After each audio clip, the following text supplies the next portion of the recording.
On My Way Back Home. Spiritual Autobiography. By Honorable Tabu Abdallah Munir Rakiza. Warning. This book relates my personal spiritual experience.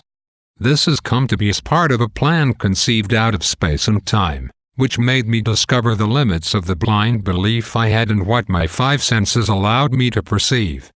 My spiritual search led me not only to believing in one divine creator who created the earth and the heaven, but also in the survival of the soul after the death of the physical body. I am also persuaded that if each soul has been created in the image of God, it is appealed to evolve and reach the perfection of that divine purity. All the souls are from one single essence. So, anything we do has effects on ourselves somehow. This is the karmic law, which is both action and the consequence of that action. It is cause and effect simultaneously, because every action generates a force of energy that returns to us in like kind. What you sow is what you reap. Obviously, if we want to create happiness in our lives, we must learn to sow the seeds of happiness. Therefore, karma implies the action of conscious choice-making. Deepak Chopra, The 7 Spiritual Laws of Success. Thus, from my teenage period, I had set a rule of always do what I judged to be right and good, without considering the consequences. It is right that the years I spent to Scouts have also contributed. That all the circumstances of life find me ready for the duty, loving what is right, doing what is good, was the master word of our daily prayer. Today, I feel like the spirituality made me discover my true nature without having to bend to all that was not in the same range with my deep convictions.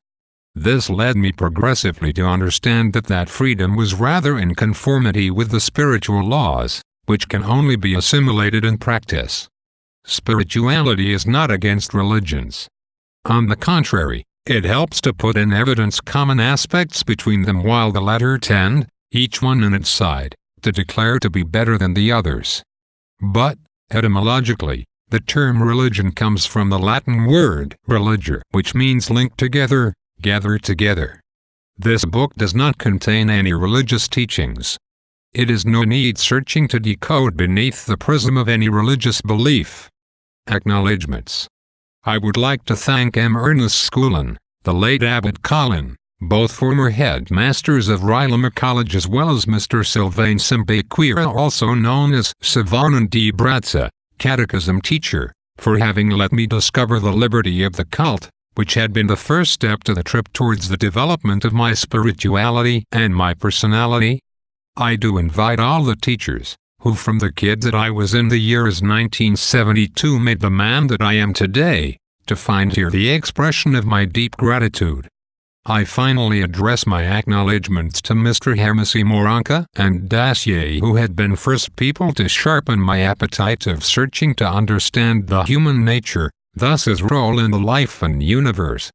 I address my acknowledgements to my close and distant families, as well as my co-workers who had to tolerate my caprices and my tempers through my life.